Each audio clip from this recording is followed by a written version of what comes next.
Hello, this is Joe Polish, president of Piranha Marketing and founder of the Genius Network interview series, and you're about to hear one of my Genius Network interviews, and I just want to thank you for taking the time to listen to this, and I hope you find it very useful. If you want to find out more information about some of the interviews and resources that can help you in your business, you can go to www.joepolish.com. And we have a Joe Polish Recommends section with all kinds of resources and vendors and services and products that we recommend that can help you in your business. And also for more useful interviews and a whole list of other people that I've interviewed, you can go to www.geniusnetwork.com. Thanks and enjoy the interview. Hello, this is Joe Polish, and I want to welcome you to another Genius Network interview. And I have got a very, very smart guy named Verne Harnish that is on the line. Verne, you're in Virginia somewhere, right? We are right next to Dulles Airport. Awesome, awesome. Well, I'm going to read real quickly a short bio on you. This is the only portion of the interview that I'll actually read so that people know who I'm speaking with, and then we'll get right into it. So here we go. If you don't know who Verne Harnish is, here is who he is. He's married to Julie, and he's the father of 4 children named Cameron, Cole, Jade, and Quinn. And Verne is the founder of 2 world-renowned entrepreneurship organizations, the Young Entrepreneurs Organization, YEO, and the Association of Collegiate Entrepreneurs, which is ACE, A-C-E. Verne is presently founder and CEO of Gazelles, Inc., which you can visit at www.gazelles.com, spelled G-A-Z-E-L-L-E-S, and Gazelles serves as an outsourced corporate university for mid-sized firms and hosts a faculty of well-known business experts including Jim Collins, Jeff Smart, Jack Stack, Neil Rackham, Seth Godin, and Pat Lencioni. These are some very smart people. You know Jim from Good to Great, Jeff Smart from Top Grading, Jack Stack from The Great Game, and Neil Rackham, awesome book, Spin Selling, and Seth Godin, who's one of the world's leading marketers. And so obviously Verne is associating with some amazing people, and his company also sponsors best practice trips to GE, Southwest Airlines, Microsoft, and Dell. He's referred to as a growth guy. He's a columnist for several publications and a contributing editor for Fortune Small Business Magazine. Verne is the author of a really awesome book, and I've inserted awesome, that's not in the bio here, called Mastering the Rockefeller Habits, What You Must Do to Increase the Value of Your Fast Growth Firm, which has been translated into Spanish, Chinese, Japanese, and Korean, named one of the top 10 minds in small business by Fortune Small Business Magazine. He's appeared on the cover of the December and January 2002 issue of the magazine.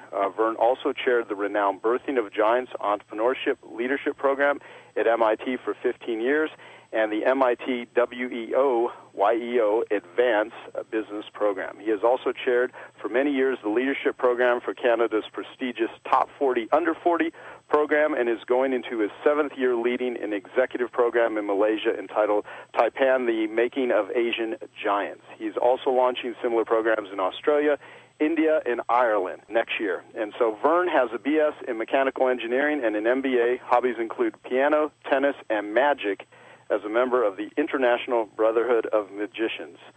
So hopefully I got everything right there, Verne. Is anything that I left out that should be mentioned so that people know who you are? Well, I just received my Serbian version of the book.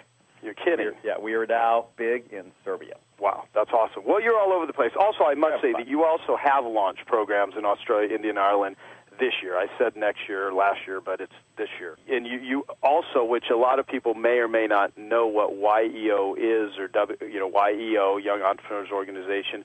I actually was a member of YEO many years ago, and still am. I went to Birthing of Giants this last year with our good friend Rick Sapio, and I had no idea you actually founded these organizations until I actually saw you speak at one of the YEO events on Mastering the Rockefeller Habits, and I thought you were an incredible not only presenter, but just a great thinker, which is why, after all these years, I'm so happy to be doing an interview with you. Well, Joe, I appreciate it. And by the way, they've taken the Y off of YEO. Now we're just EO because we all got old.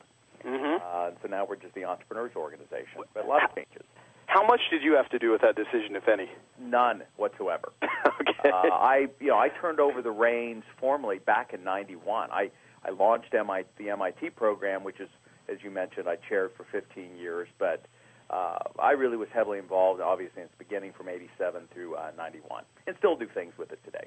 Awesome. Well, first off, I'm going to recommend right now that everyone get a copy of the book. We're going to talk about the book, and I'll ask you some questions about it in just a moment here. But I highly encourage people to go to gazelles.com, again spelled GAZELLES.com. There are a ton of really, really valuable articles that Verne has written there.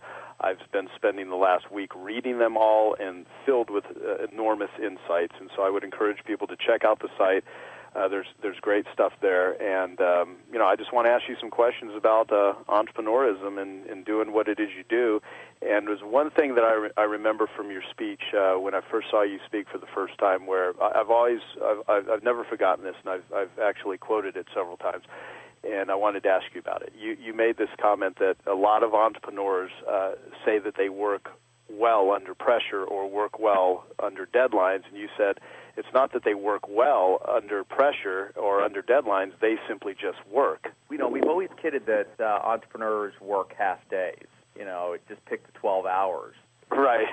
of the day that you want to work. And entrepreneurs could often work a lot less hours for someone else, but it's just not in their DNA. And your audience knows that because, they're entrepreneurs themselves. Absolutely. Okay, so I will also mention that this Saturday, you're leaving for a 9-month trip with your family to different parts of the world, literally taking a vacation for 9 months. And I'm happy that you have scheduled some time in for us to do this interview before you head out, because you're basically going to be unreachable during this period of time. And the reason I bring that up is, for one, I'd like you to maybe talk a little bit about why you're doing that. And I think it's also something that many entrepreneurs would aspire to be able to structure a business so that allows them to have the life, the freedom, and the capabilities to do something like that. Tell us a little bit about your business and what it looks like, and why are you going on this trip, how did you set it up, sort of thing, and then I'm going to ask you some questions about the Rockefeller habits. First of all, my staff and team are very excited that I'll be gone. And most entrepreneurs learn. One of the things I saw over the many years running the MIT program was that often the 4 days up there were the first 4 days that any of the entrepreneurs had really left their companies. Because, as you know, particularly that first 4 or 5 years, it is 24/7, 365. And the fear that was in their eyes of leaving the business behind, yet when they got back from the program, they realized that for the first time, the team had to step up, make decisions on their own. And I know Richard spoke about this when you did the interview with him. Being gone is really useful in the staff stepping up and making decisions on their own. And this has been a kind of a 2-year planning process to prepare the company for the move. I hired a president, Patrick Tien, who's now running it. We had kind of our final planning session yesterday to turn over the keys to running the organization. But the genesis of it was my wife and I, years ago, when we first got married, had discussed the importance of taking a year and immersing our children in other cultures because, Richard, Joe, as you know, our children are going to be facing a considerably different world than we've been doing business in now that this extra billion people, particularly from India and China, are coming on board into the middle class. This is the biggest single business opportunity the world has ever seen. And we wanted our children exposed to that side of the planet. So 2 years ago, we started the plan to make the move. Our oldest is 12, and we knew if we didn't make the move now, we weren't going to be able to really convince him to come with us as he gets more locked in with his friends and his school and the whole bit. In fact, the conversation 9 months ago, I hate you, you're ruining my life, kind of thing. But right. He's come around, and, the other children are anxious to tag along, and so we're going to do it. And I'll be doing business along the way. There is a business motivation here, too. I'll be working kind of a day a week, which is my commitment to the family, to further open up India and China and Dubai and other parts of the world to our message. I've been on tour, but I really want to go over and support our marketing partners that we have in place in those parts. And so that's the secondary reason for making this trip. Well, first off, I think it's awesome, and I think more people should really look at how they can arrange their lives in order to have these sorts of experiences, because there's, you can read books about it, you can watch videos about it, but experiencing it is where all of the real true learning and insight comes from. So that's awesome. Good. Well, so let's get into your book. I'm gonna probably mention it a few times, the Rockefeller Habits, throughout the interview. So let's just start there. Talk about this incredible book you wrote, the title, and how it came about. Well, I've been doing this for 26 years, which is the doing being educating executives of growing companies. And, Joe, I wish I'd done it years before. In fact, we've been pushing CEOs of companies to write a book. It's unbelievable what a difference it makes just from a marketing perspective.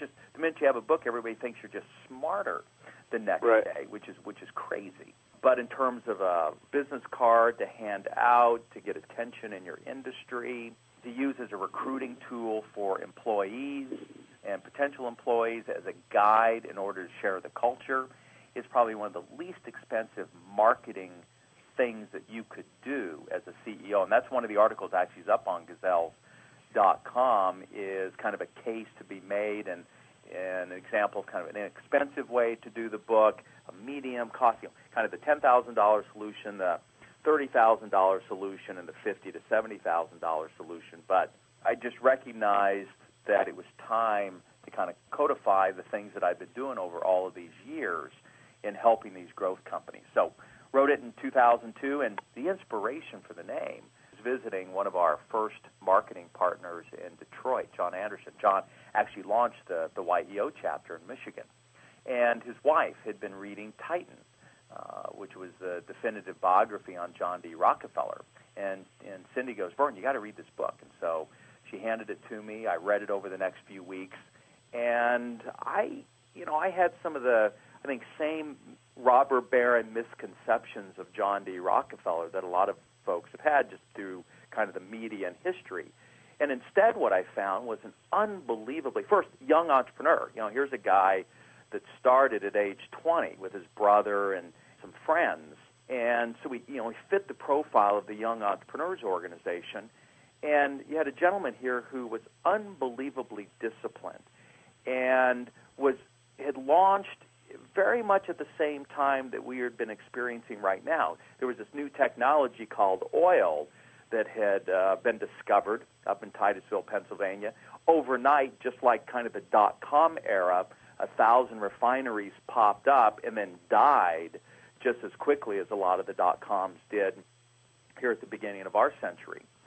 And out of the dust came this young man during what I kind of call the second wave of a new technology, and ended up dominating that industry and went on to become the wealthiest business person ever in history. I mean, he makes Bill Gates and Mukesh Ambani and Slim out of Mexico look poor by a factor of 3. And as I read through what were the things that he did in order to dominate that industry and to win competitively, the things he did were universal. They were just basic disciplines and habits that any one of us today could emulate. And so that became really the inspiration for the title, and this word mastery that Michael Gerber is using so much here today. And we're seeing emulated here with the Olympics is, I think, what it's all about. And so I called the book Mastering These Rockefeller Habits that served him well, and again, I thought were very simple and practical for entrepreneurs here today. Yeah, well, there's lots of great insight that every entrepreneur could derive tremendous value and how-to from. Can you talk about the habits, priorities, data, and rhythm?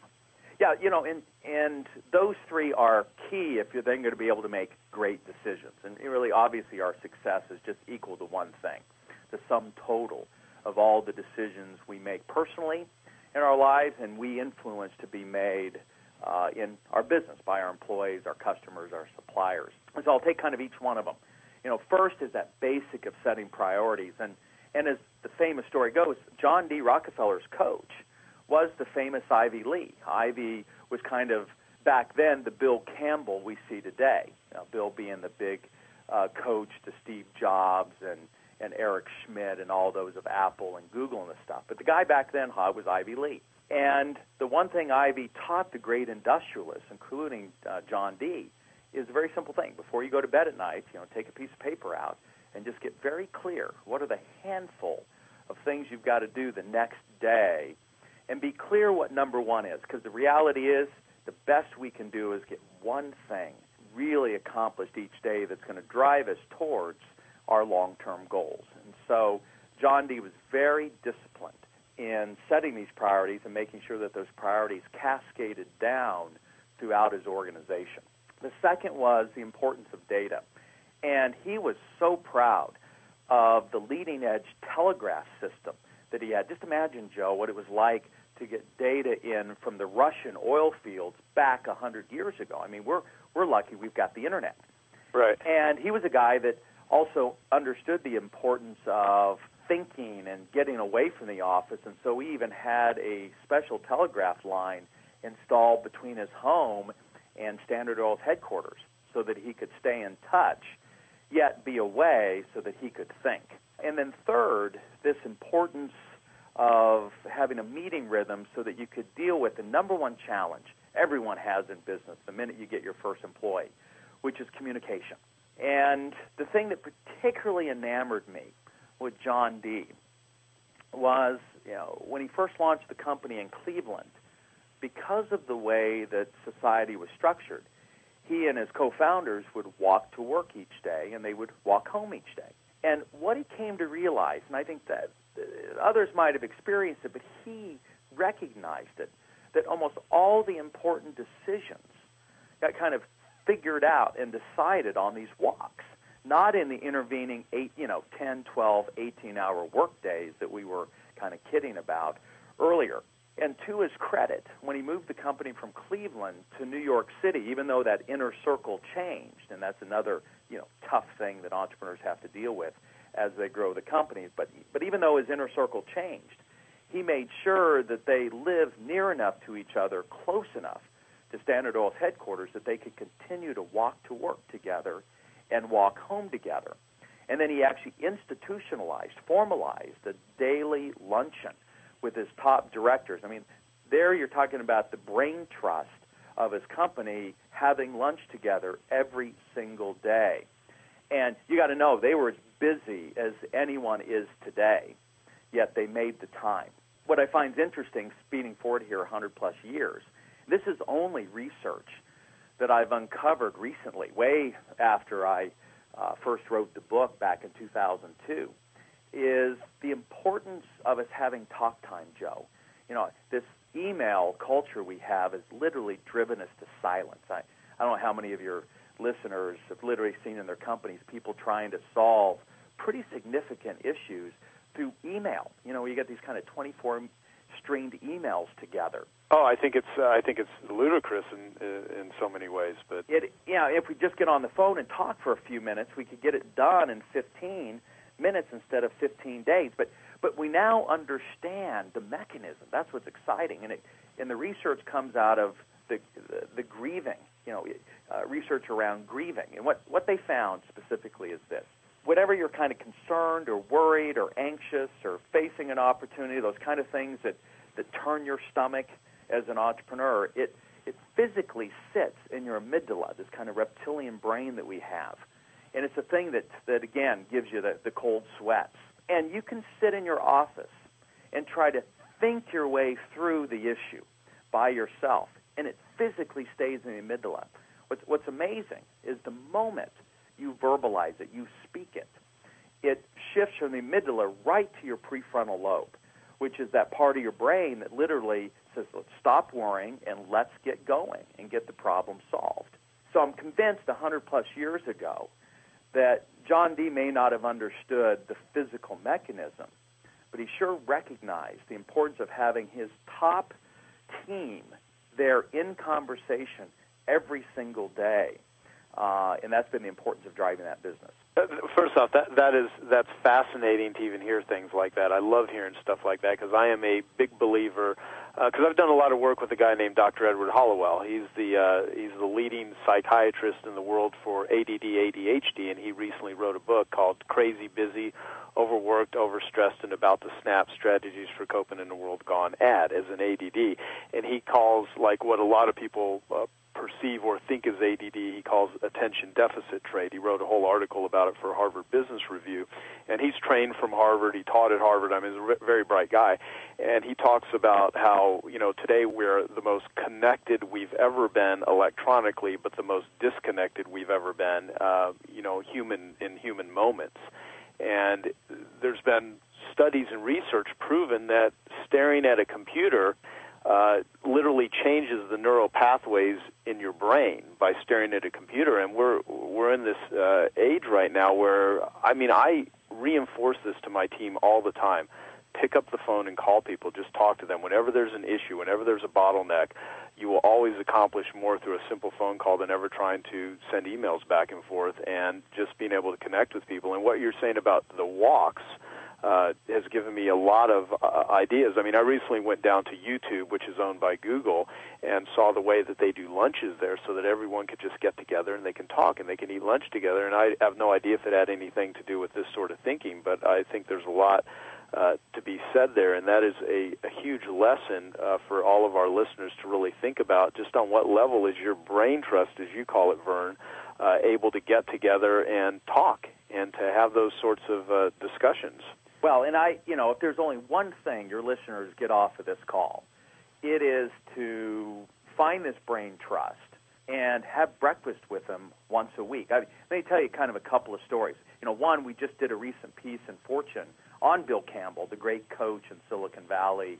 And in that article, we highlighted the fact that Steve Jobs regularly goes on Sunday walks with Bill so he can and he said in the article, so he could just kind of talk through some things that he really couldn't talk to anybody else about, which has been the power of YEO and our forums, as you probably experienced. Just having a group of 6 or 7 other CEOs where you can open up and get that talk time. I remember back when I was 15, and we had moved from Colorado to Kansas, and every town, I was in this little town called Kinsley, 35 miles literally this side of Dodge City. And my dad woke me up one morning early, and he said, I want to teach you something, son. And he took me down to the local diner, and about 6 o'clock in the morning, he pointed me over in the corner, and he said, that's the Lewis boys. And they have breakfast in that corner every single morning. And the Lewis boys are the ones that kind of own Kinsley. They're the kingpins. And he said that's where they plot, the domination of Kinsley every single morning, discussing, has anyone's farmland come up for sale that we can grab before it goes on the market? Anybody have any, kind of used farm equipment? Who would we like to be mayor or sheriff? And that always stuck with me. And let's speed forward here today. I went out on a limb last year in one of my articles, one of my Growth Guy columns, and declared what I feel are the 3 most important pages ever written in business. And those happen to be in the book, Jim Collins' Good to Great, pages 114 to 116, where he outlined the CEO Council. And it was a piece that I found a lot of people kind of missed in reading Jim's amazing book, Good to Great. But when we kind of pinpoint him and said, hey, Jim, if there's just one thing us growing companies could do out of your book, he said that. And he outlines in those 3 pages kind of 11 rules for who ought to be in this brain trust, kind of what the agenda ought to be. But it's really about once a week getting kind of an hour of more informal time. This isn't the same as your weekly executive team meeting or operating meeting that a lot of, even small business owners have like we do. This is something different. And ever since I read that book and we started doing it, I've got kind of a brain trust that gets on a conference call every Monday morning for an hour. It has just been a tremendous. I credit it for being able to get my business to a point where I could get it turned over to a president and take 9 months and go travel with the family. It wouldn't have happened otherwise, Joe. Right. Well, there's so many things that I'd like to ask you that you even alluded to here with just talking about the 3 habits of priorities, data, and rhythm. One, because I know you wrote an article at Gazelles, which is posted on gazelles.com, Stop Doing Email. And, part of getting the first thing done in the morning, going back to one of the Rockefeller habits is from Ivy Lee, be clear on the one thing. You actually make the case of jumping up in the morning and immediately going to email as being so damaging, and I very much believe that because it sets your whole day off on someone else's agenda, not necessarily your own. Can you talk a little bit about that? Because I think many entrepreneurs hear this, but they don't really put it into a habit, and they don't do it. And the ones that do, myself included, it makes such a positive impact on your ability to get done what needs to get done and what you want to get done. Talk a little bit about the dangers of how you check email. Well, I think a couple of things. Let's go back to what we now know about the brain. You'd mentioned some things as well. We're on average interrupted every 11 minutes, and the big culprit of that is email in these BlackBerries and other devices that we have. Yet the brain takes at least 25 minutes to kind of get up to speed. It's just like your automobile. You get better gas mileage when you get going and get out on the highway, and so right there's the rub. And so the most important thing you can do is get that uninterrupted 30 minutes to an hour, and everybody's biorhythms are different. So find your best hour, and then that's when you have to kind of shut off the world and get the brain turned on and get it focused. And if you get that one good hour in, everything else kind of takes care of itself. And I went to go hear Tim Ferriss speak recently, the 4-hour work week guy. Yeah, he's a good friend of mine. I don't know if you knew that or not, but I've interviewed Tim, and I know him pretty well. Well, and I had to admit, I had not read the book. I'd kind of thought it was a frivolous title, though a great title, one of the best titles of a book in a long time. And he told the story why he picked that name, which was smart. Yeah. But so I went expecting that I was going to get some kind of frivolous talk, and what I realized, first of all, the guy's amazing, as you know, he's brilliant. And his 4-hour work week is about that, finding one good hour every day for 4 or 5 days. You can get a lot accomplished. And one of the things that struck me in his talk, because he's big about this, not doing email, is just the fact that if I think about my own just business, Joanne, my assistant, opens up my physical mail. I can't remember the last time I opened up mail. And she'll put the 2 or 3 pieces on my desk that I really need to look at, and she deals with everything else. Well, the same with email. The reality is there's only 3 or 4 emails you really need to deal with. And so one of the reasons I'm heading over to India is to further instruct. I after hearing Tim speak, I went and got an Indian assistant, Mohit, and I want to now, over the next few months, have him understand what emails I need to see and what emails I don't, so he can be crunching them over the nighttime, and the next morning I've got him in my in-basket for me to deal with. And so I think we've just got to think about email the same as we treat regular mail in the, quote, old days. Yeah, I agree. And the funny thing about the modern day is that there's so many, and again, this really comes a lot from my discussions with Ned Hollowell, who's now become a very good friend of mine. And if you do not set up a process of managing modern life, it will manage you. And we see that with a lot of entrepreneurs. Another thing that you mentioned about Rockefeller was you said setting up the special telegraph line to get data so that he can be away so he can think. That's what you said. I wanted to actually have you talk to that. Be away so that you can think. The whole process of setting up an environment or a way that you can actually do the critical thinking. What do you mean by that? And what in your experience, you've coached, organized, and helped thousands of entrepreneurs, and some very, very successful ones at that, some of the top in the world. And what have you discovered or learned about being in an office, being out of an office, how to set up the time to really think about your business, your life, your actions? Anything you can talk to that would be strategies that the listeners could take and use? Way back when, what was the name of the sausage company up in Wisconsin? Johnsonville Sausage. And when the son took over from the father, I think one of the most impressive things he did that made that company huge is he purposely rented an office down the street and disciplined himself to go down there for half a day a week with just a yellow notepad and would sit there and think about the business. We hosted Paul Orfila, the great inspirational founder of Kinko's, who right now is just, dying because FedEx wants to get rid of that name, or maybe have gotten rid of it already. But Paul said something very important to our audience last fall. Look, the primary job of an entrepreneur, the most important thing that we do, is provide our company with ideas. He described one idea he had that put $30 million to the bottom line at Kinko's.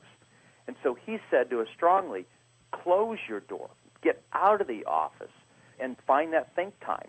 Eric Schmidt, who keynoted at Michael Milken's recent global conference I was out there speaking at, here's a guy running Google, and Michael's up on the stage saying, okay, Eric, what's really key to you, maintaining kind of your relevance as a company and as a leader of probably the most important, at least, visible company on the planet right now? And he could have said a lot of stuff, Joe. And he said, you know what it is?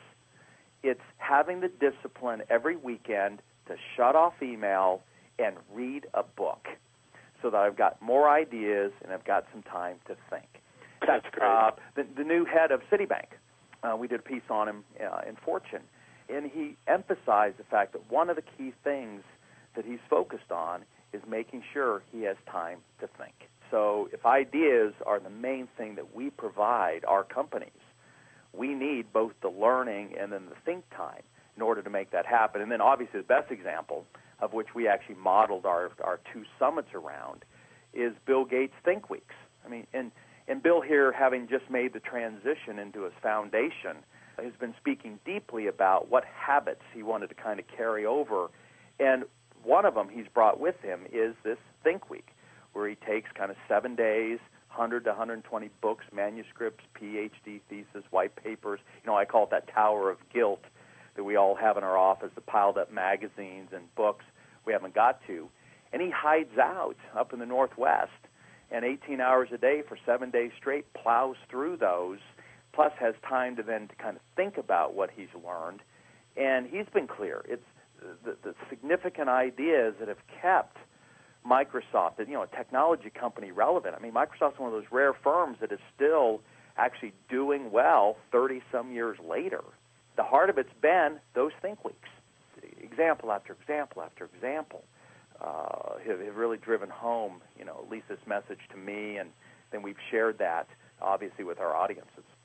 Oh, that's good. That's some fabulous advice. So let me ask you about something you wrote about in the book at the time that you wrote it. You wrote that there were 28 million firms in the U.S., 96% of these with fewer than 10 employees. So if you could talk a bit about barriers that keep small companies from getting larger, what are the obstacles that get in their way? Because a lot of the people listening have small companies. They want to grow them. They want to make more profits, but they have all these obstacles that get in the way, and they don't know how to overcome them. And I think I mentioned in there 70-some% are home-based. I mean, it's really just them and maybe a bookkeeper. Yeah. That's the bulk of business in the United States. And the main barrier, and I say this kind of tongue-in-cheek, but I think there's some truth there. The main barrier is people. From the standpoint that I've always kidded, but most entrepreneurs I know really down deep inside don't like other people. And again, I say that tongue-in-cheek. In fact, their view is, I'd love business if I just didn't have to have employees or even customers to deal with. What they're in love with is their idea. They're such, come back to that word, they're such idea people. And it's the idea of their business that they're in love with. And all those relationships just kind of get in the way. In fact, a lot of entrepreneurs were kind of a little different in school.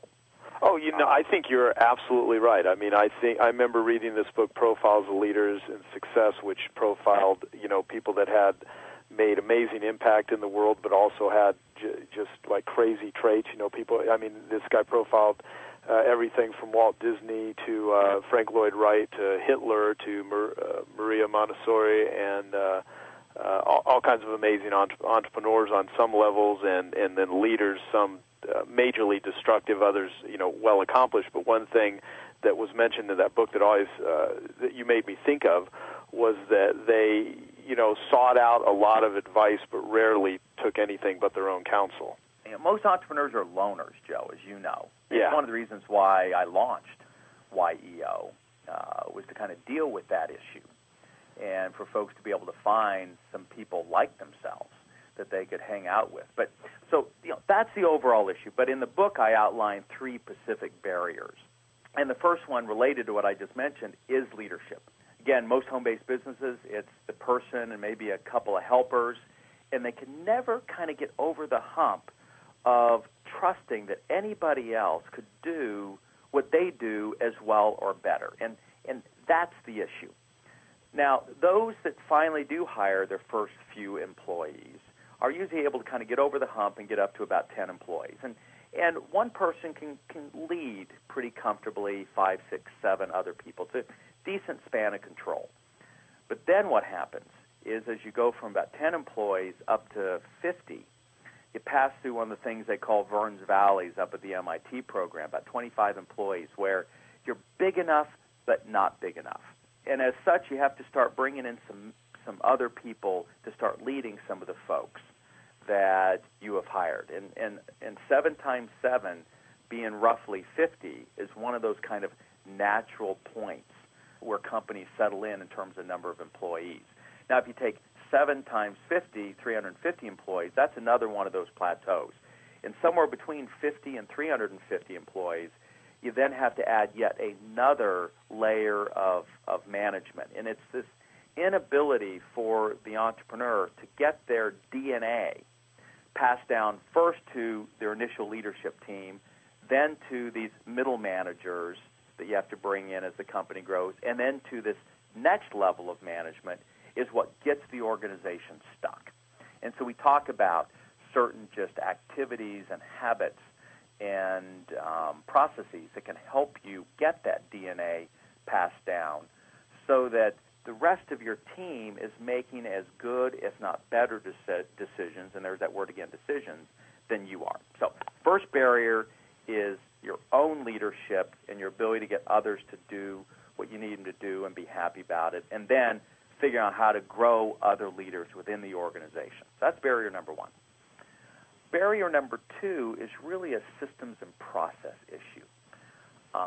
We kid about when you make the move from home-based business literally to your first office, the first system that just gives you a headache, and it's going to be a headache the rest of your life, is your phone system. And we all remember, those initial challenges. And we just got on changing out our CRM system here this summer, and it likes to kill you when you have to upgrade any one of these kind of systems. And so kind of 0 to 10 employees, you got to deal with the phone systems, the computer systems. It's just going to keep us connected. From 10 to 50 employees, the system that kind of gives up the ghost is the accounting system. It was sufficient for a while to have your monthly statement that you looked at and just hoped the bottom line was black instead of red.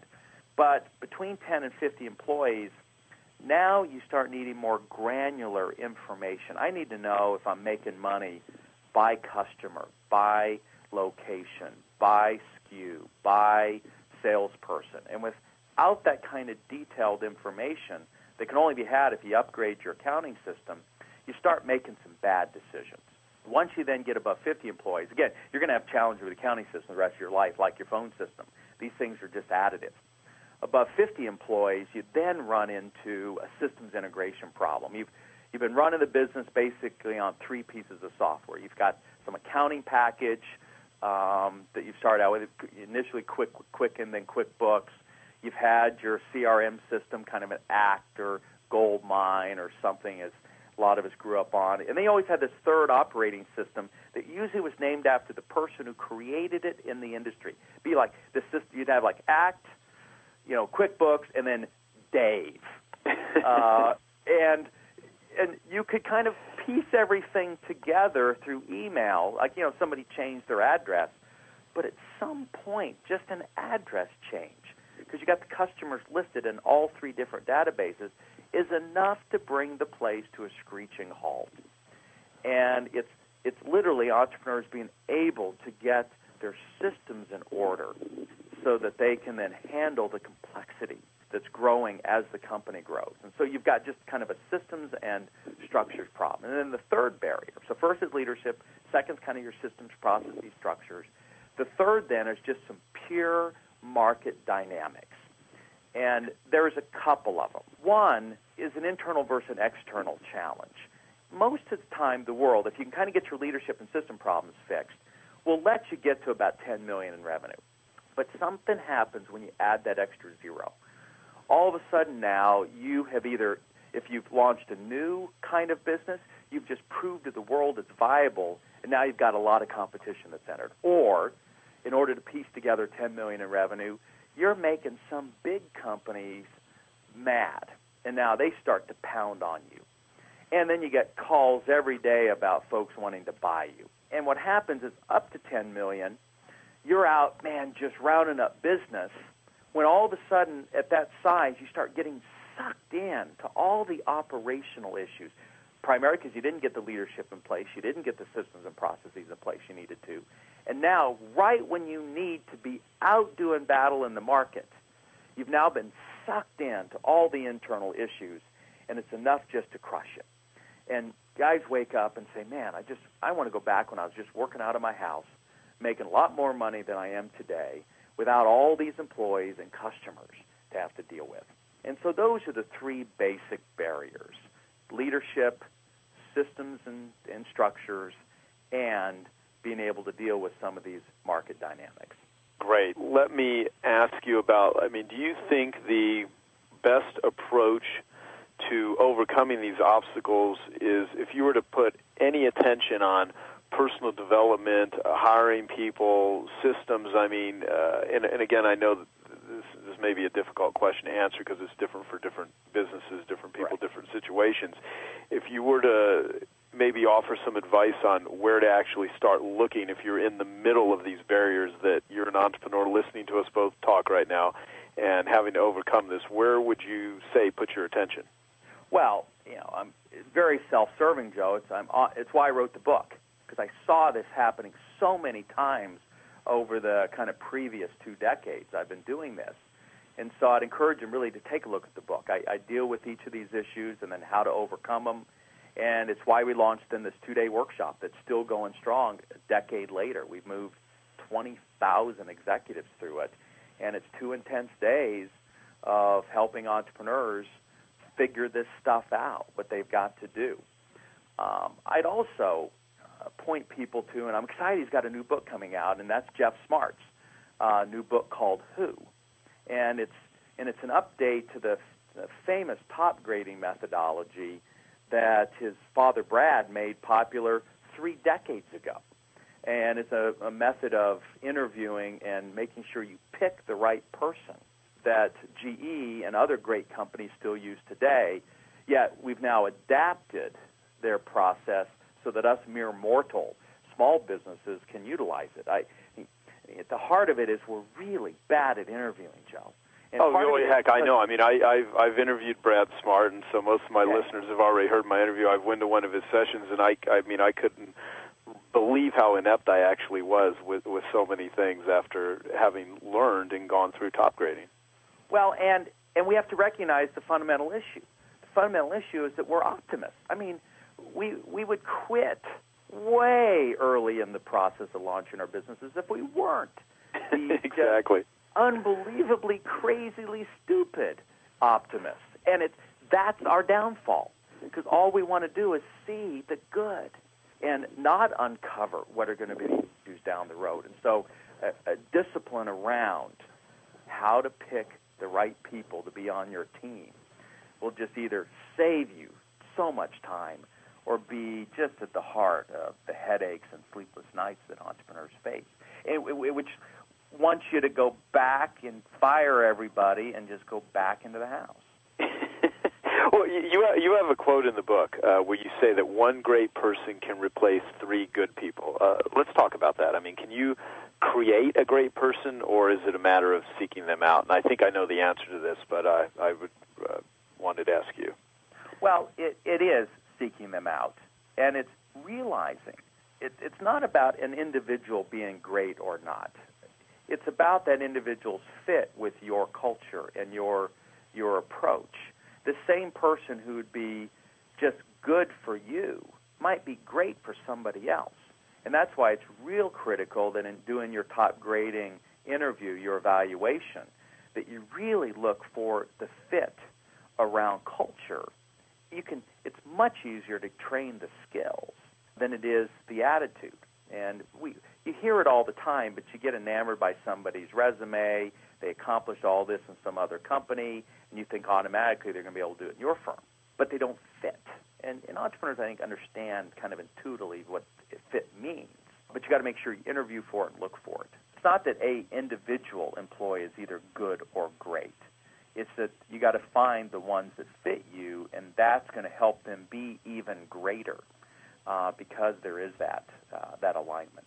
Yeah, no, you're absolutely right. I mean, I recently went through a very high-level position in my company where I think in the right environment this person would be fantastic. In mine, it wasn't, and it was a huge lesson to be learned.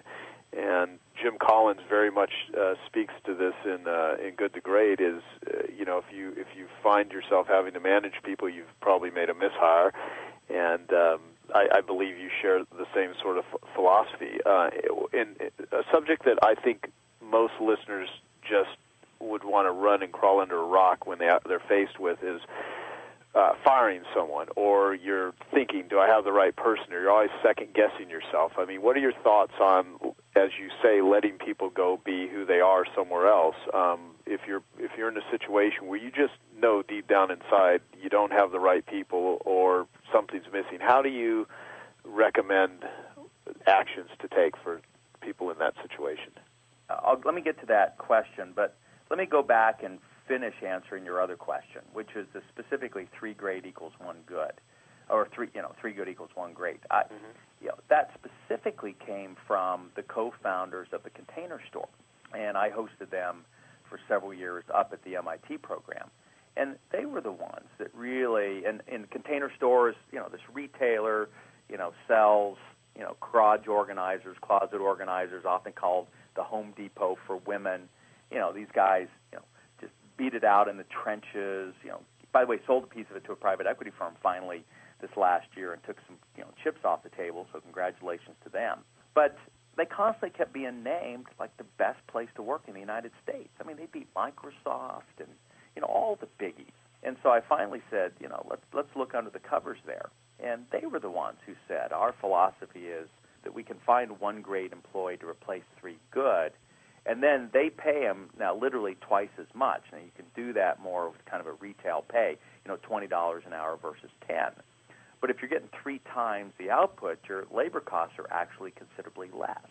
And then they give them lots of training that helps keep them great. It's one of the quotes that kind of drives what we do is one we got from Michael Dell, is so you got to start with great people, but then you got to keep them great.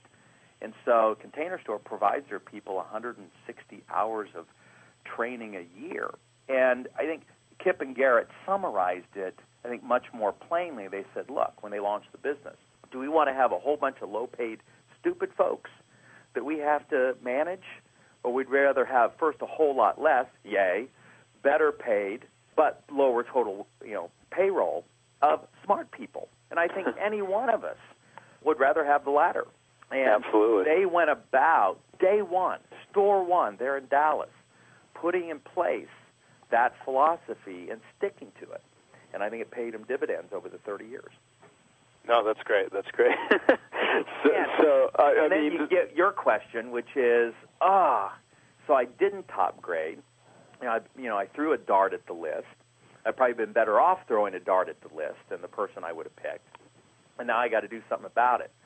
If anyone ever says it is easy, I mean, from an entrepreneurship, maybe in big companies it's easy because the folks are faceless and nameless, but man, when these people become your neighbors or friends and all that, it is the most single painful thing you have to do.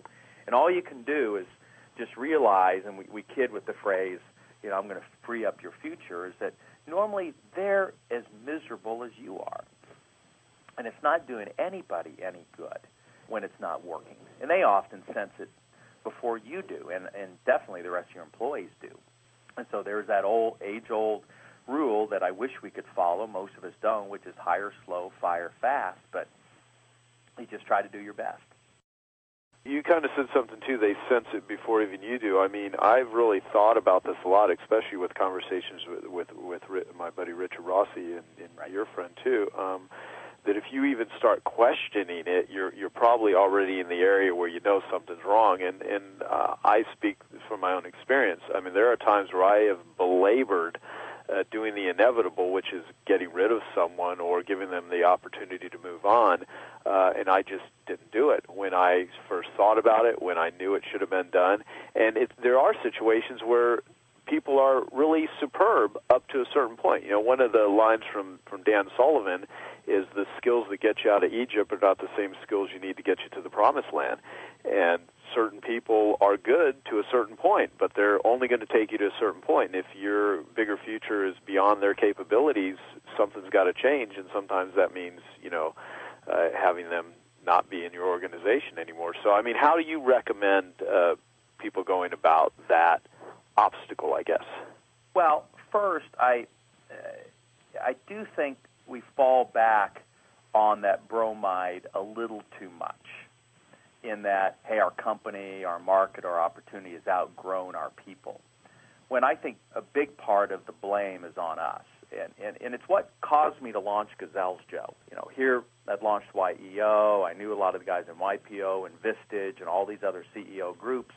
And it was a standing joke up at the MIT program where literally the CEO's teams would run scared, knowing that their CEO had just been at this learning program and is likely going to come back and be crazed for the next couple of weeks.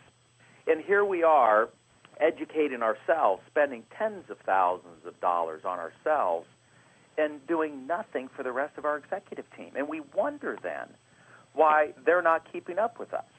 And so I'd been doing some work at Motorola University. I knew Steve Kerr up at Crotonville when he was running that for Jack Welch at GE.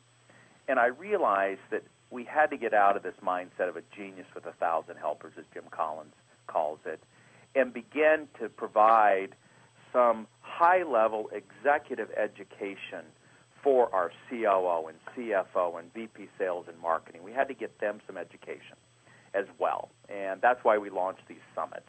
And I launched Gazelles, was to be this outsourced corporate university so that we could bring this kind of Fortune 50 quality education of the faculty that you mentioned in the beginning and bring that down to us mere mortals. And I don't think I've seen many, many executives underneath the CEO that the CEO didn't think were going to make it, that when they just got a little bit of education, just blossomed and were able to grow into the position much more than I think the entrepreneur expected. So I wouldn't want to first just fall back on that kind of, hey, they're just not going to get us to the next level without us doing our job to provide them some education and development. I've been talking a lot about Goldman Sachs. I just read their history, which was a phenomenal read. And they've come out of this entire kind of subprime thing unscathed. I mean, they doubled their profitability last year when everybody else was sucking wind, and are on record pace in 2008. And when you look under the covers, and not one of the great pro-business publications, though I enjoy reading them every day, the New York Times, came out and said, we really see two things.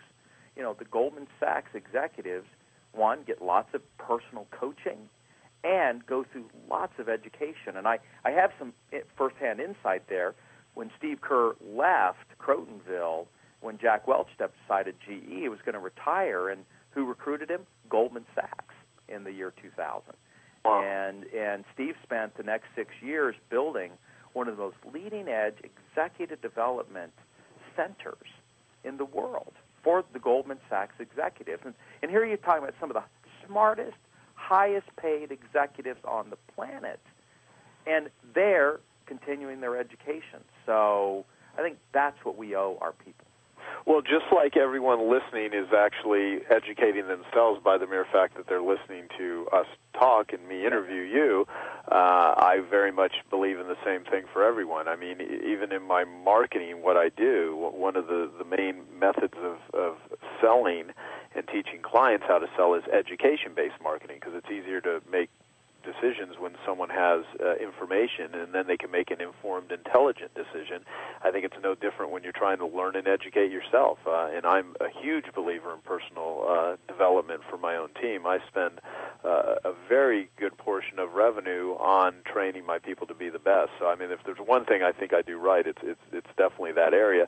And hence, I mean, a lot of the deepening of the methodologies and processes on what to do and how to do it, people can start with your book. They can go to Gazelles, and that's one thing that I definitely want to encourage people to do and hope they do, because if any of this is resonating with you, you can certainly get tremendous amounts of training through what you've already set up, Verne. I want to ask you about a couple of other things, though, and I will keep driving people back to the fact that absolutely, not read the book if you kind of think it's cool. I mean, absolutely, go out and buy the book. As soon as you're done listening to us, buy the book if you haven't done it, and, there's so much to learn here.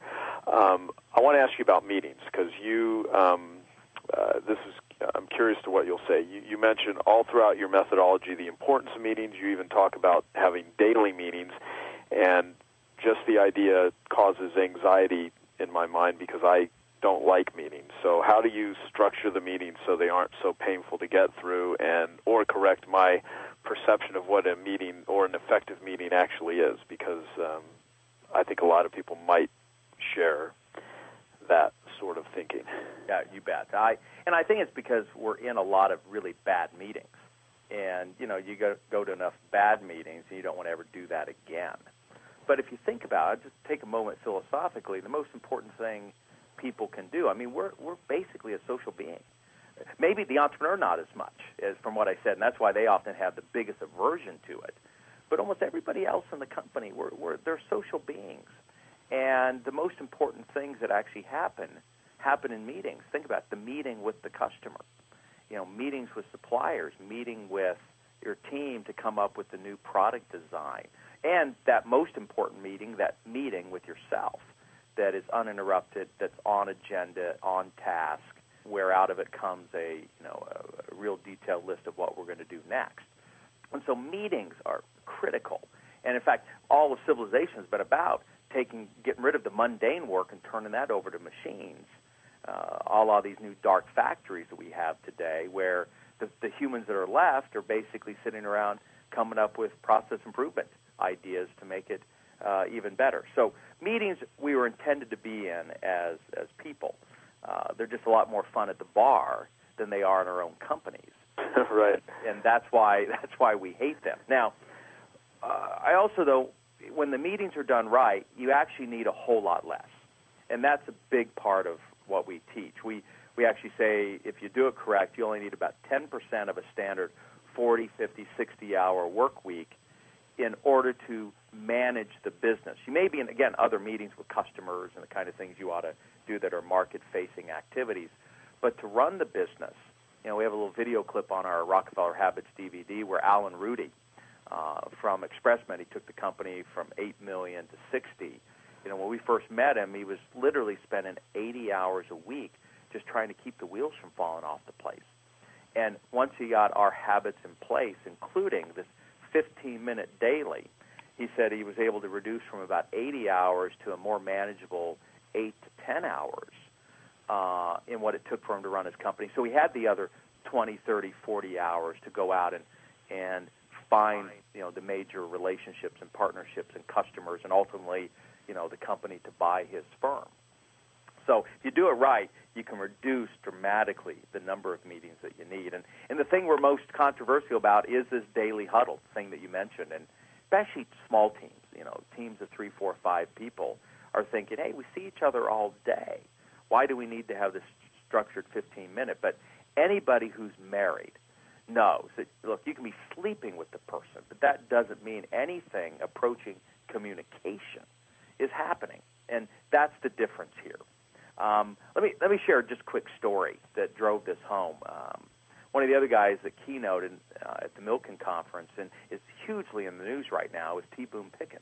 This 80-year-old, I think he's now turning 81, that's put forth this amazing energy plan. Well, the other thing he's known for in just the last few years is he took $4.6 million and turned it into $5 billion. That's a pretty huge accomplishment at his age. And so there's 3,000 of us in the audience say, okay, so T. Boone, how'd you do this? And he could have waxed on philosophically about markets and stuff. No, he said, it's one thing. It's our meeting rhythm. And I'm like cheering, out in the crowd. He said, it's very simple, a la John D. Rockefeller at 5:30 every morning. Do you want me to go through this? I don't know if this... Oh, yeah, no, absolutely. Please do. I think it's really valuable. But he said, here's what he does. So at 5:30, he's got these two analysts who come in and they start scouring the world for just information on what's going on in the oil industry. Some pipes bust a leak in Uzbekistan or something. And so there's this daily gathering of information. Then at 6:15 sharp, he calls in from home and has a 15-minute huddle where they brief him on what they've learned around the globe. And we know that in order for you to see a pattern, you need at least 6 data points. And if you're seeing them daily, you're going to see the trend sooner than those folks that are having just the weekly or the monthly management meeting. Then at 6:30, he works out. He's got a trainer. And notice what's happening. By getting this data every day and having this 15 minutes of talk time, back to what we discussed earlier in this conversation, his brain then has a chance to kind of go to work on this data and information while he's working out. And then at 7:30 sharp, he then meets formally face-to-face with his team for 20 minutes while he has his 2 egg white omelets. And that's where they then get the final talk time that decides what their trading strategy is going to be for the rest of the day. They then go to work, just like we'd go to work. And then at the end of the day at 4:30, they meet back together, huddle back together, and discuss what worked, what didn't work, what they learned, and the rest is history. It's that kind of rhythm.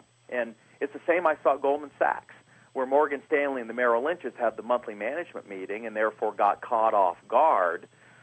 Goldman Sachs exec teams and twice daily, 6 a.m., 6 p.m. for a few minutes. And as a result, they just saw it sooner than everybody else. And so that's the power. One last example I remember, I'm a huge fan of Linksys, and Janie and Victor Tsao are the couple that built that huge company that ultimately sold to Cisco for $500 million. Good ending to their entrepreneurial run. And we hosted Victor up at MIT, and our question was, what was key? How did you beat Microsoft? How did you beat Cisco? And he basically said one thing. The day Janie and I started the company, husband and wife, we set up a daily meeting at 5 o'clock every day for a few minutes. It was a formal meeting. And we'd sit down and basically discuss, what did we learn today from a customer, a move a competitor made? And by gathering that information and talking about it every day, they saw micro movements in the marketplace way before any of the big guys did. And then they said, if we decided there was something we needed to do, change a word in a document or add an entire feature set to a product, our rule, we'll get it done in 4 weeks. Let's speed forward a decade or so later. He described how when John Chambers, CEO of Cisco, is doing due diligence on the company, basically John said, Victor, Janie, you know why we're buying your company? Because fundamentally, you guys have made almost every tactical and strategic decision about a month ahead of us. You've been a month ahead of us for a decade, and we've not been able to catch it. Let's go back one more, Sam Walton. So we looked at Fortune. We said, what is really behind the success of Walmart? Largest company now again on the planet, surpassed ExxonMobil this year. And what we found was a very simple thing that Sam Walton started the day he launched his first store. And that's what I want to keep emphasizing. These are things that John D. Rockefeller did the day he started his company, what Janie and Victor did the day they started when there was just 2 of them. And Sam, what he did is every Saturday morning, before the store opened. He would gather together his handful of employees in his one store, and his question was, what did we learn this week from our customers, what things you saw by shopping our competitors? And they would have the talk time in this meeting, and then they would decide things that they would want to do to make the place better, implemented by noon. Speed forward several decades later, it's exactly the same habit today. And our calculations are they're about, because of this meeting rhythm and data gathering process, they're about 9 days ahead of their competition. They've been 9 days ahead for 40 years. Wow. And so that's the practical power and importance of these habits, gathering the data, meeting about it, and then using that to set your priorities and then acting on them. You know, I would almost encourage everyone listening to us because you've completely changed a lot of my perspective on media. Not necessarily change it, but just added perspective. And I think getting perspective, which came out of a meeting between me and you here having a discussion, I always take it back to discussions. And I would encourage people that are listening, to whoever's a key person in your organization, to listen to this interview, have them listen to it, and then literally have a meeting of what did you learn from this interview, and use that as a starting point to put into practice what it is you're talking about here. As elementary as that may seem for some people that are already very successful entrepreneurs, I think it will just elevate you to a whole nother level in your thinking on this. And one of the things that you describing all that made me think of, Verne, is, you know, I've had several. I've known Dan Sullivan for over a decade. I've been in his program, Strategic Coach, for over a decade, and he's hired me several times to help with the marketing and promotions of Strategic Coach.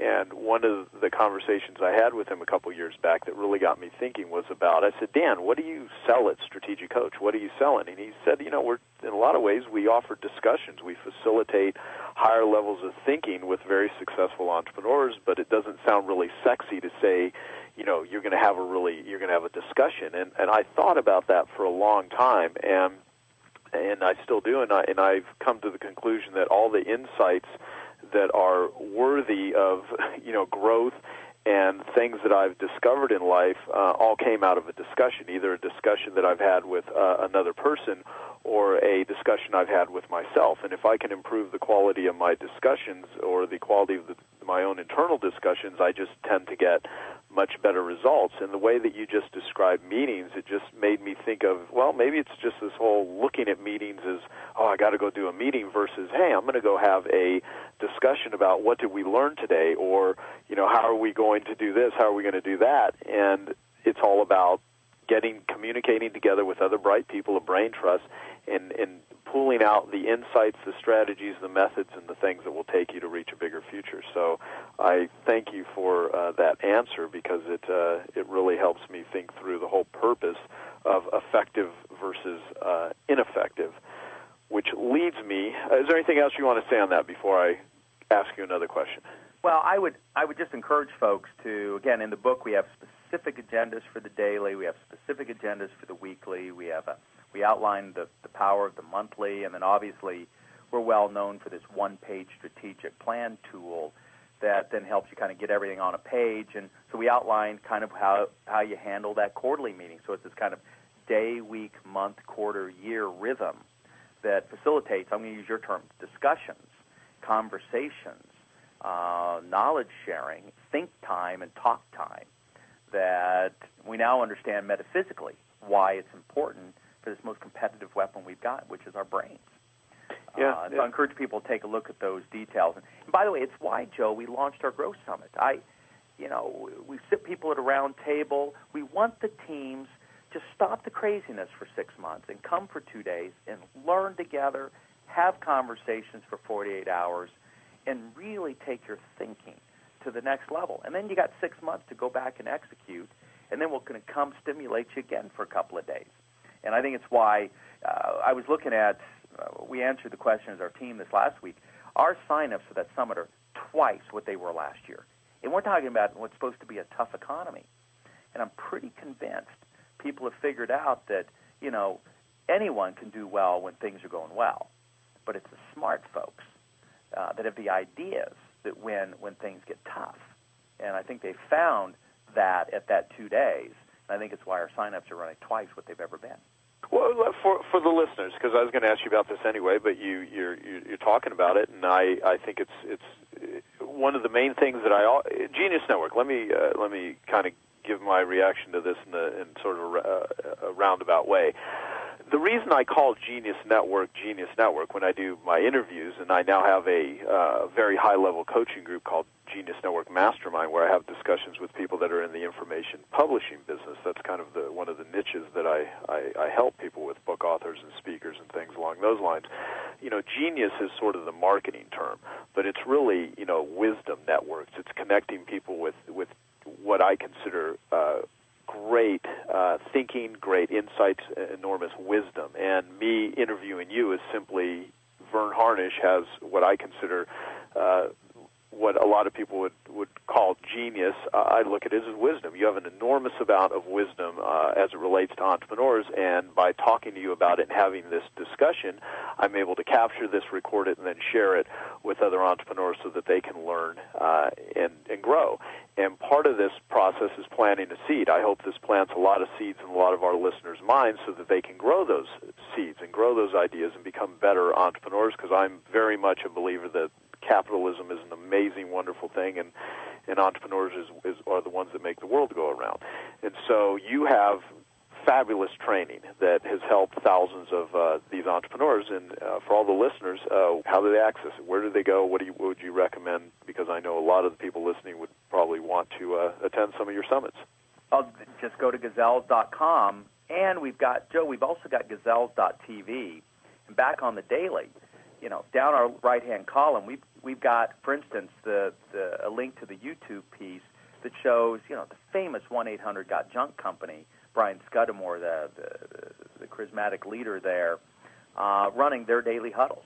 Well, I know Brian, and I mean, if you were to get in a fight with him, you think you could physically take him? Yeah, no way.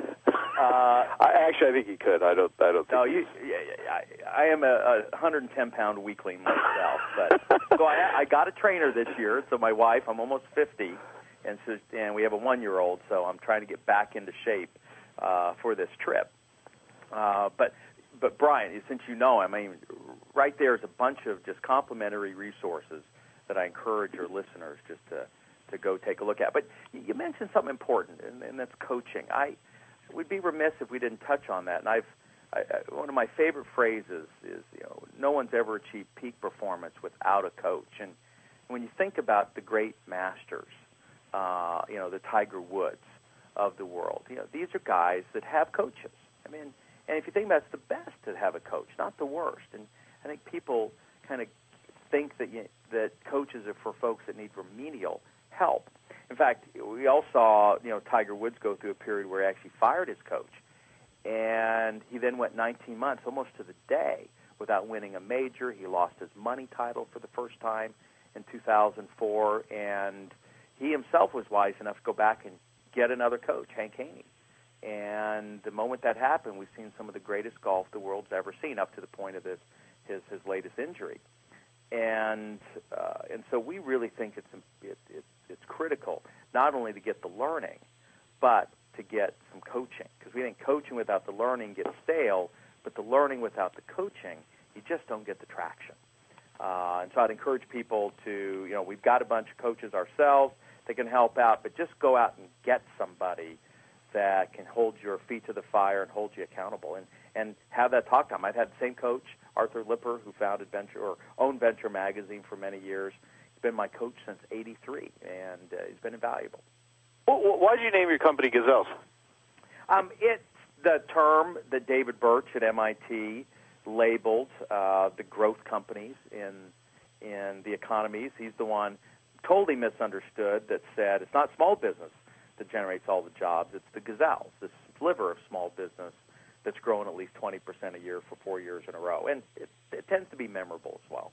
Yeah, well, so there's so much more I could ask you, but I'm only going to ask you one last question. What I will say before I do that, though, is that I encourage people to go to gazelles.com, check it out. There's a ton of articles that you can read there. Some of my favorites are Raise Prices, Less is More, Stop Doing This, Now's the Time to Sell Your Business. I mean, there's a lot of just really good articles that you have posted there, and I'd encourage people to check you out and read your book. And you talk about critical numbers and smart numbers and a situation room and all kinds of other very, very valuable things that all entrepreneurs could benefit from. And like I mentioned, and check out our web greeters. Another place where we're able to, as a small business, utilize resources on the other side of the planet.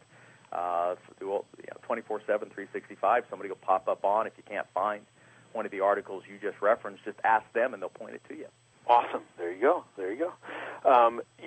My belief in entrepreneurs, and the reason I like helping entrepreneurs and would do it even if I didn't get paid for it, is because I do believe that all of the inventions, the ability for us to talk on the telephone right now and record this and have the internet and have shoes and luxuries, they all stem from the mind of some entrepreneur that, going back to the original definition of an entrepreneur is someone that takes, from John Baptiste Say in the 1800s, is said an individual that takes resources from a lower level of productivity to a higher level of productivity. And so for all the entrepreneurs out there that add value and create value for the world, anything that I can do to help support and help them become better just makes the world a better place. And from your perspective and with all your experience, Verne, what do you think entrepreneurs really do? I mean, what is their call? What is their calling, and what are they out there doing day in, day out? You're quoting some historical figures there. It's Joseph Schumpeter, the great economist, who said, the entrepreneur, they're that E in that non-differential equation that provides a creative destruction that solves, you already said it, every significant and minor world problem we've ever faced has been solved by an entrepreneur, not by a government, but we're just contemplating today putting a video together for our upcoming summit. And one of the guys that we decided we're going to feature is this Omar Salah, who, when he was 28, decided to launch this business in Jordan and the first Jordanian who took a risk to take advantage of kind of a trade policy we put in place in the U.S. to say, if you want to trade with the U.S., you have to go through Israel. And so this Jordanian, takes the risk, crossing the border, finds an Israeli partner, and the rest is history. It was the single move that brought those two countries together. It wasn't some politicians or anybody else, some 28-year-old entrepreneur who's very famous today in the Israeli-Jordanian circles. And that story has repeated itself every year, every decade, every generation. And so I'm just in 100% agreement. The world's problems get solved first when we provide an environment where the entrepreneur can flourish and we give them the tools they need in order to be successful. They'll get stuff done. Like T-Boone has got the plan to fix our energy policy that only McCain and Obama could hope that they could, think up. Right. No, that's great. So for all of the entrepreneurs that are out there listening, wanting to better what it is you do, I, of course, congratulate you. And one of the reasons of me interviewing Verne, of course, is to bring some fabulous habits to you, starting in the form of this interview and his book, Mastering the Rockefeller Habits, and there's a lot more where that came from. So Verne Harnish, spelled Harnish. Get his book, gazelles.com. Verne, any famous last words before we end it? No, Joe, just keep doing what you're doing, and entrepreneurs keep doing what you're doing. Thank you. Thank you so much, and have a fabulous time with your family on your 9-month trip, and maybe we can do a future interview, and you can maybe tell us all about it. And I really appreciate you taking the time to do the interview. I look forward to it, Joe. Take care. Hello, this is Joe Polish. I want to thank you for taking the time to listen to this interview. I hope you found it very useful. Please give me your feedback on all of the interviews that you listen to. I'd love to hear your feedback so we can always deliver a great program for you. Our website is www.joepolish.com, and we also have a Joe Polish Recommends section, so you can take a lot of the ideas and concepts that you hear on my Genius Network interview series and apply them to your business and find vendors and resources. You can go to joepolish.com to find that information and click on the Joe Polish Recommends section. And also, if you would like to find out about more interviews and invest in more useful Genius Network series interviews, go to www.geniusnetwork.com. Thanks, and eat your competition alive.